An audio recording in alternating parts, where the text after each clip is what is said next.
जय श्री कृष्णा। राधे राधे। भगतजनों, आज मैं आपके लिए कोई व्रत कथा नहीं बल्कि आपके लिए कुछ इन्फॉर्मेशन लेकर आई हूँ।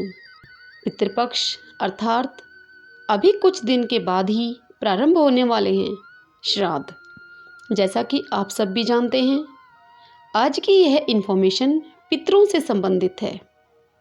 मुझे अच्छी लगी सुनकर, तो मुझे लगा कि आप लोगों से भी शेयर करनी चाहिए। भगतजनों, क्या आप जानते हैं हमारे पितरों के समान कौन कौन से 3 वृक्ष हैं? वह पितरों के समान ही पूजनीय कौन से 3 पक्षी हैं? पितरों के समान ही पूजनीय वह 3 पशु कौन से हैं? पितरों के इक्वल वह 3 जलचर कौन से हैं? आइए जानते हैं। हमारे धर्मशास्त्रों के अनुसार पितरों का पितरलोक चंद्रमा के ऊर्ध्व भाग में माना गया है। दूसरी ओर अग्निहोत्र कर्म से आकाशमंडल के समस्त पक्षी भी तृप्त होते हैं। पक्षियों के लोक को भी पितरलोक कहा जाता है। तीसरी ओर कुछ पितर हमारे वरुण देव का आश्रय लेते हैं और वरुण देव जल के देवता हैं, अतः पितरों की स्थिति जल में भी बताई गई है। आइए जान लेते हैं वह 3 वृक्ष कौन से हैं। पहला है वृक्ष पीपल का। पीपल का वृक्ष बहुत पवित्र है। एक और इसमें जहाँ विष्णु का निवास है, वहीं यह वृक्ष रूप में पितृदेव है। पितृपक्ष में इसकी उपासना करना या इसे लगाना विशेष शुभ होता है। दूसरा वृक्ष बरगद का है। बरगद के वृक्ष में साक्षात भगवान शिव निवास करते हैं। अगर ऐसा लगता है कि पितरों की मुक्ति नहीं हुई है, तो बरगद के नीचे बैठकर शिव जी की पूजा करनी चाहिए। तीसरा वृक्ष बेल का वृक्ष है। यदि पितृपक्ष में शिव जी को अत्यंत प्रिय बेल का वृक्ष लगाया जाए तो अतृप्त आत्मा को शांति मिलती है। अमावस्या के दिन शिव जी को बेलपत्र और गंगा जल अर्पित करने से सभी पितरों को मुक्ति मिलती है। इसके अलावा अशोक, तुलसी, शमी और केले के वृक्ष की भी पूजा करनी चाहिए। आइए भगतजनों, अब उन 3 पक्षियों के विषय में भी जान लेते हैं जो हमारे पितरों के समान ही पूजनीय हैं। एक है कौवा। कोए को अतिथि आगमन का सूचक और पितरों का आश्रम स्थल माना जाता है। श्राद्ध पक्ष में कौओं का बहुत अधिक महत्व माना गया है। इस पक्ष में कौओं को भोजन कराना अर्थात अपने पितरों को भोजन कराना माना गया है। शास्त्रों के अनुसार कोई भी क्षमतावान आत्मा कोई के शरीर में स्थित होकर विचरण कर सकती है। दूसरा है हंस। पक्षियों में हंस एक ऐसा पक्षी है जहां देव आत्माएं आश्रय लेती हैं। यह उन आत्माओं का ठिकाना है जिन्होंने अपने जीवन में पुण्य कर्म किए हैं और जिन्होंने यम नियम का पालन किया है। कुछ काल तक हंस योनि में रहकर आत्मा अच्छे समय का इंतजार करके पुनः मनुष्य योनि में लौट आती हैं या फिर देवलोक चली जाती हैं। हो सकता है कि आपके पितरों ने भी पुण्य कर्म किए हों। तीसरा पक्षी है गरुड़। भगवान गरुड़ विष्णु के वाहन हैं।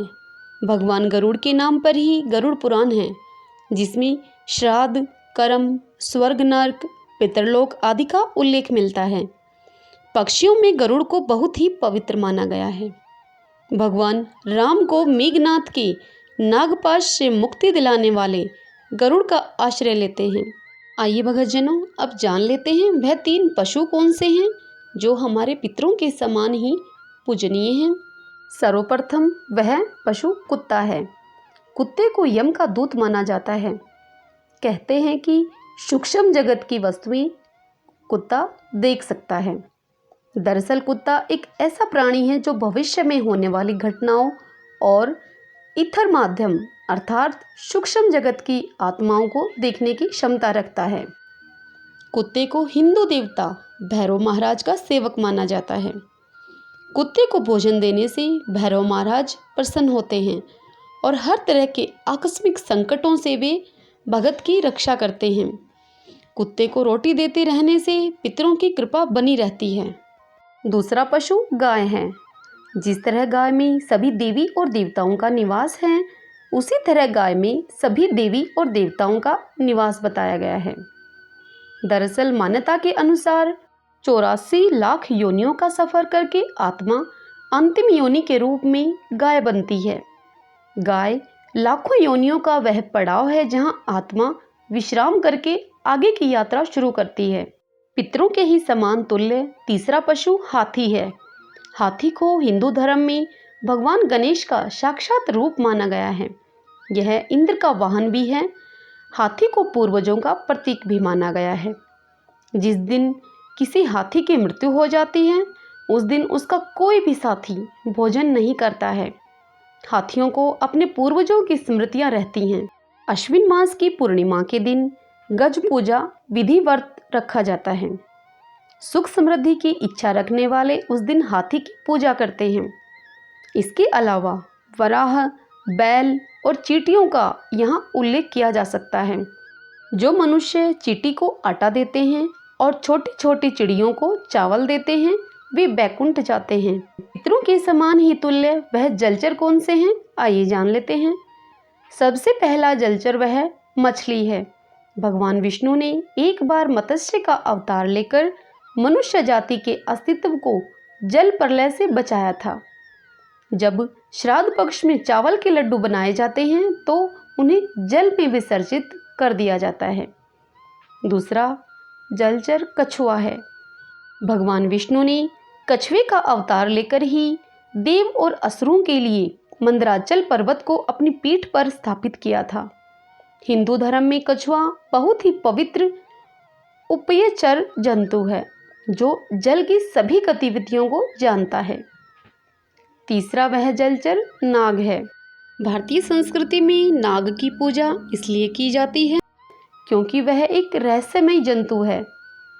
यह भी पितरों का प्रतीक माना गया है। इसके अलावा भगवान शंकर के कंठ का अलंकार भी नाग को बताया जाता है। भक्तजनों, आपको यह जानकारी कैसी लगी? क्या आप यह सब पहले से जानते थे? यदि अच्छी लगी है यह जानकारी तो वीडियो को लाइक करें और चैनल को सब्सक्राइब कीजिए यदि आप पहली बार आए हैं। जय श्री कृष्णा, राधे राधे।